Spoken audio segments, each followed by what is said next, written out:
Mahadev. The fact speaker में मैं आपका स्वागत करता हूँ।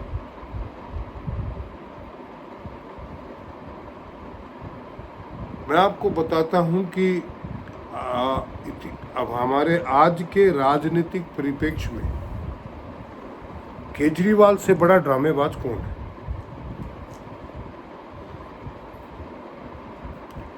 आम आदमी पार्टी,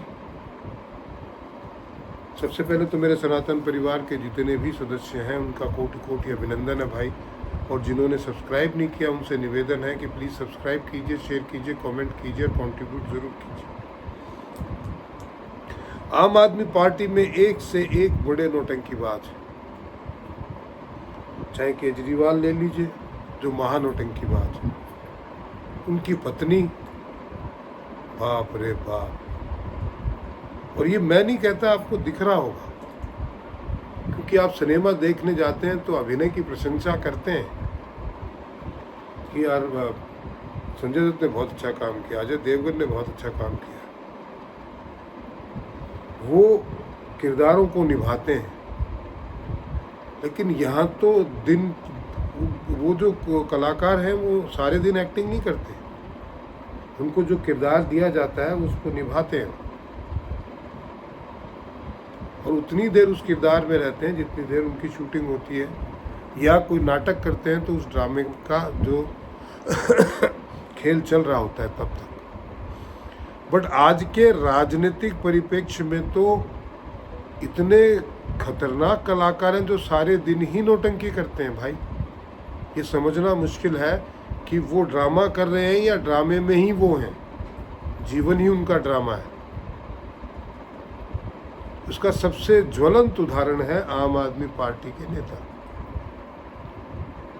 केजरीवाल कह लीजिए, सुनीता केजरीवाल कह लीजिए, आतिशी, बाप रे बाप, सौरभ भारद्वाज, संजय सिंह, सत्येंद्र जैन, मनीष सिसोदिया, हो महाराणा प्रताप के वंशज। नाम लेंगे भगत सिंह, अंबेडकर, महाराणा प्रताप, सच्चे देशभक्त। एक बूंद भी देशभक्ति की नहीं है, कट्टर ईमानदार।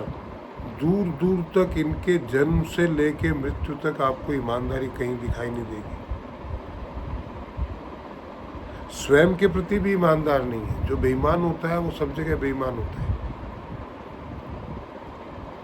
बट क्या आम आदमी पार्टी ही नौटंकीबाज है और कोई नहीं है?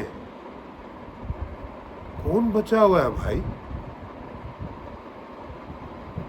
आम आदमी पार्टी से बड़ा नौटंकीबाज है यहाँ पे। अभी वो एक शिवसेना के एक्स एमएलए का इंटरव्यू देख रहा था मैं। वो कह रहा है कि जी 1996 या 7 जो भी है, 8 होगा, आई डोंट नो, कोई ईयर बताया उसने, तब से उद्धव ठाकरे मुख्यमंत्री की कुर्सी पे नजर लगाए हुए हैं। बोला हम एमएलए बने थे और मुरली मनोहर जोशी उनको मुख्यमंत्री बनाया था, माननीय स्वर्गीय बाला साहब ठाकरे जी ने। तो उद्धव ठाकरे ने हम 5-10 एमएलए को ये कहा कि आप जाके बाला साहब को बोलो कि उद्धव ठाकरे को मुख्यमंत्री बनाए, मनोहर जोशी को ना बनाए। और बात कैसे करते हैं? मेरा तो कोई इंटरेस्ट ही नहीं था, कभी नहीं था। आज उन बातों 94 की बातें हैं, 99 की भी नहीं। उन बातों को 19-20 साल हो गए। 20 साल से ये आदमी अपने अंदर मुख्यमंत्री बनने की चाहत को दफन करके बैठा था। और झूठ, मुझे तो कुछ लेना देना। मैंने बाला साहब से ये प्रॉमिस किया था कि मैं एक शिव सैनिक को मुख्यमंत्री बनाऊंगा। तो शिव सैनिक आप ही हैं क्या? और बाला साहब को शिव सैनिक को ही मुख्यमंत्री बनाना था तो उन्होंने शिव सैनिकों को ही बनाया। क्या मुरली मनोहर जोशी शिव सैनिक नहीं थे? आप अकेले शिव सैनिक हैं और संजय राउत 2 हैं। अब जब चुनाव लड़ा गया था तो ये निर्धारित हुआ था कि देवेंद्र फडणवीस के नेतृत्व में चुनाव लड़ेंगे और जनता ने बहुमत भी दिया, प्रचंड बहुमत दिया, गठबंधन को दिया। लेकिन क्योंकि गठबंधन के अंतर्गत भारतीय जनता पार्टी ने सीटें बराबर की लड़ी थी, उनकी आधी से भी कम सीटें आई, 150 में से 60 सीटें आई थी उनकी, 90 सीटें हारे। जो इनके अंदर डिवाइड हुई, जो भी मतलब ऊपर नीचे 248 सीटें हैं, कुछ है ऐसा है।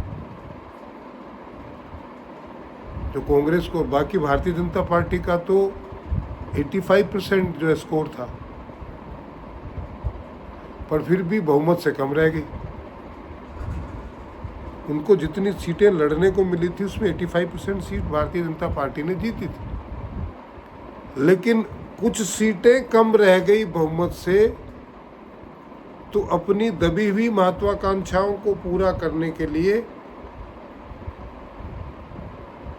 इतना पुराना गठबंधन तोड़ के चले गए। हिंदुत्व गया भाड़ में। कितना बड़ा नौटंकीबाज है भाई। और वहाँ जाके ये कहता है, एक नाथ शिंदे ही बनने वाले थे मुख्यमंत्री। अगर मान लेते हैं 2.5 साल का फॉर्मूला भी, जो कि ऐसा था नहीं, अगर 2.5 साल का फॉर्मूला तय भी हुआ था तो भी एक नाथ शिंदे ही बनने वाले थे सीनियरिटी के हिसाब से। तो वहाँ भी झूठ कि भैया मुझे तो शरद पवार जी ने कहा कि एक नाथ शिंदे के नाम पे हमारी पार्टी के नेता और कांग्रेस के नेता राजी नहीं होंगे कि हम इतने सीनियर होके जूनियर के अंडर में काम करेंगे कैसे। तो आप बहुत सीनियर हैं क्या? झूठ। आप गए इसलिए थे कि आपको मुख्यमंत्री बनना था। फिर आप वर्षा बंगला छोड़ के आ गए। आपने रिजाइन नहीं दिया था तब तक, जब आपकी पार्टी में टूट हुई, जब कोर्ट ने उन 16 लोगों को अयोग्य घोषित करने से इनकार कर दिया कि ये डोमेन जो है ये विधानसभा के अध्यक्ष का है, तब आपने इस्तीफा दिया। और फेसबुक पे आके लाइव करके। कितना ड्रामा। जिस हिंदुत्व के बरगद को आपके पिताजी ने खून पसीने से सींचा था, हजारों लाखों शिव सैनिकों ने सींचा था, वो आप उठा के उसको शरद पवार की झोली में 1 मिनट लगी आपको अपने स्वार्थ के लिए डालने को। तो ये कम नौटंकीबाज है क्या भाई? तो ये मत सोचिए कि ये अकेले ही नौटंकीबाज है। एक से बढ़ के एक है। राहुल गांधी ले लीजिए, ममता बनर्जी ले लीजिए, डीएमके ले लीजिए, वो ये जो बातें करते हैं वो अलग होती है, पब्लिक को बेवकूफ़ बनाने की होती है, पर इनके अंदर का जो ड्राफ्ट है वो आपको पढ़ना चाहिए। एक से एक नौटंकीबाज है विपक्ष। आज के वीडियो में इतना ही दोस्तों। आशा आपको पसंद आया होगा। प्लीज़ सब्सक्राइब कीजिए, शेयर कीजिए, कमेंट कीजिए और कंट्रीब्यूट ज़रूर कीजिए। महादेव।